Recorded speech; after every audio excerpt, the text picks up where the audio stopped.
మహాకుంభ మేళాలో మౌని అమావాస్య రోజున జరిగిన తొక్కిసలాట కేసు దర్యాప్తు ముమ్మరమైంది. ఈ ఘటనపై దర్యాప్తు చేసేందుకు ఏర్పాటు చేసిన కమిషన్ ఇవాళ ప్రయాగ్రాజ్లో పర్యటించింది. ఘటన పూర్వపరాలపై ఆరా తీసింది.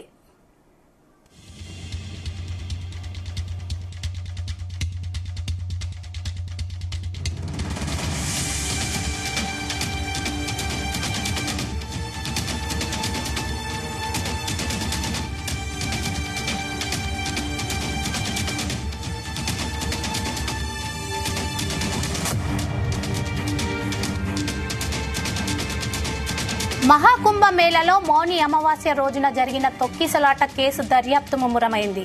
ఈ ఘటనపై దర్యాప్తు చేసేందుకు ఏర్పాటు చేసిన కమిషన్ ఇవాళ ప్రయాగ్రాజ్లో పర్యటించింది. ఘటన పూర్వపరాలపై ఆరా తీసింది.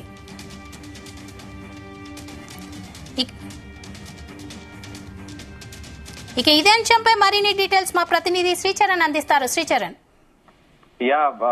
స్వప్న మహాకుంభమేళాకి సంబంధించి జనవరి 29న అమావాస్య మౌని అమావాస్య పర్వదినాన ఉదయాన్నే తెల్లవారుజామున 1:30 తొక్కిసలాట జరిగిన విషయం తెలిసిందే ప్రయాగరాజ్ లో. సో దాదాపు ప్రభుత్వం అధికారికంగా 30 మంది చనిపోయారని కూడా వెల్లడించింది. అయితే ఈ మేరకు ఈ స్టాంపీడ్ అంటే ఈ దుర్ఘటన ఎలా జరిగింది అనే దానిపైన దర్యాప్తు నిమిత్తము ప్రభుత్వం ప్రత్యేకంగా 3 మెంబర్లని ఎంక్వైరీ కమిటీగా కూడా వేసిన విషయం తెలిసింది. దాంట్లో చీఫ్ జస్టిస్ గా రిటైర్ అయిన హర్ష్ కుమార్ తో పాటు అలాగే మాజీ ఉత్తరప్రదేశ్ డీజీపీ వికే గుప్తాతో పాటు రిటైర్డ్ ఐఏఎస్ డీకే సింగ్ ని కూడా ఈ త్రిసభ్య కమిటీని కూడా నియమించింది ప్రభుత్వము. ఈ మేరకు ప్రభుత్వం ఈ రోజు ప్రయాగరాజ్ విజిట్ చేసి మేళా అధికారి మహాకుంభ మేళా అధికారి కార్యాలయం చేరుకొని స్థానిక ఐపీఎస్ లతో పాటు అలాగే ఈ కుంభమేళాకి ప్రత్యేకంగా ఒక ఐపీఎస్ అధికారిని కూడా ప్రభుత్వం నియమించింది. అలాగే పలువురు ఐపీఎస్ అధికారులతో పాటు అలాగే ఈ 3 సభ్యుల కమిటీ మెంబర్లు కూడా ఈ రోజు సమావేశంలో పాల్గొన్నారు. అసలు ఈ ఘటన ఎలా జరిగింది, దీని పూర్వపరాలు ఏంటి అనేది దాని మేరకు పూర్తిగా పోలీస్ అధికారులు మొత్తం సీసీ ఫుటేజ్ అంతా కూడా చూపెట్టారు పవర్ పాయింట్ ప్రజెంటేషన్ లో. అలాగే ప్రత్యేకంగా కూడా సీసీ ఫుటేజ్ లో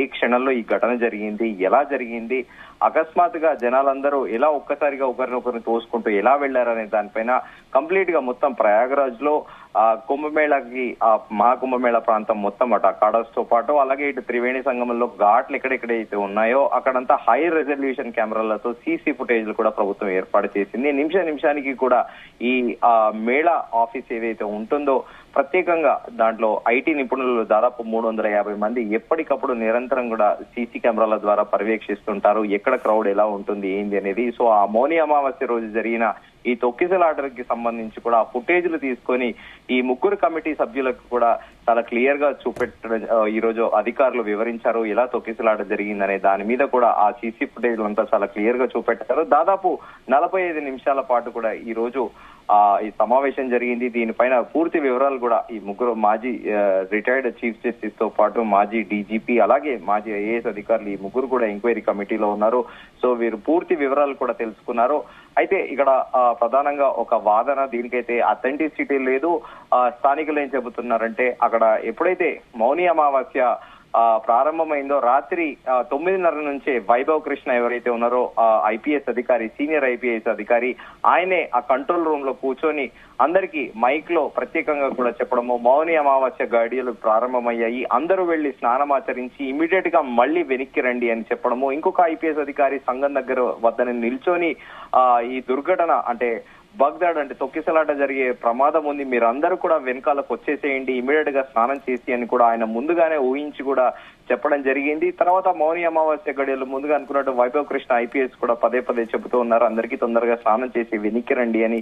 కానీ అక్కడ ఒక వాదన ఏంటంటే స్థానికంగా ఉన్న కొంతమంది వ్యక్తులు ఏంటంటే ఒక్కసారిగా నాగ సాధువులు వచ్చి అక్కడ స్నానం చేయడము, ఆ నాగ సాధువులు ఎవరైతే స్నానం చేస్తారో వారి పక్కన చేస్తే ఆ విభూతికి చెందిన ఆ విభూతి రశ్మి భస్మం కూడా తమకి తాగితే తమ పాపాలన్నీ పోతాయి, సో నాగ సాధువులతోని మనం కూడా స్నానం చేద్దాము అని ఒకరిద్దరు 3 గట్టిగా బిగ్గరగా అరవడంతో మిగతా అందరూ కూడా ఒక్కసారిగా ఒకరినొకరు తోసుకుంటూ నదిలో స్నానం చేయడానికి పోటీ పడడము, అకస్మాత్తుగా ఒక్కసారిగా కూడా ఈ దుర్ఘటన జరగడము మనందరం కూడా విజువల్ లో చూసాము.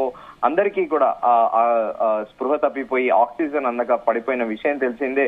సో ఈ నేపథ్యంలో ఈ ముగ్గురు కమిటీ సభ్యులు కూడా దీనిపైన నిజ నిర్ధారణ చేయనున్నారు. అసలు ఈ దుర్ఘటన ఎలా జరిగింది, ఇది మానవ తప్పిదం వలన జరిగిందా, పోలీసుల వైఫల్యమా, లేక ప్రభుత్వ యంత్రాంగం వైఫల్యమా, లేకపోతే ఇది అనుకోకుండా జరిగిందా అనే దీనిపైన దర్యాప్తు చేయడానికి కూడా ఈ ముగ్గురు ఎంక్వైరీ కమిటీని కూడా ప్రభుత్వం ఏర్పాటు చేసింది. ఈ మేరకు మరోసారి కూడా మహాశివరాత్రి అనంతరం కూడా మార్చి 8వ తేదీన మరోసారి కూడా వారు ప్రయాగరాజ్ కి రానున్నారు. సో ఇప్పుడు మహాశివరాత్రి సందర్భంగా ఇప్పటికే ప్రయాగరాజ్ లో విపరీతంగా ప్రజలు పోటెత్తుతున్నారు. దాదాపు ఈ ఒక్కరోజే 1 కోటికి మంది పైగా ప్రయాగరాజ్ లో స్నానం ఆచరించారు.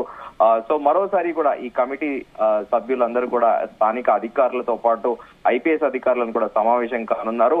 మార్చి మొదటి వారంలో ఈ సమావేశం మరోసారి కూడా సమావేశం కానుంది. సమావేశం అనంతరం కూడా ఇప్పటికే కూడా సీసీ ఫుటేజ్ అన్ని కూడా పరిశీలించారు.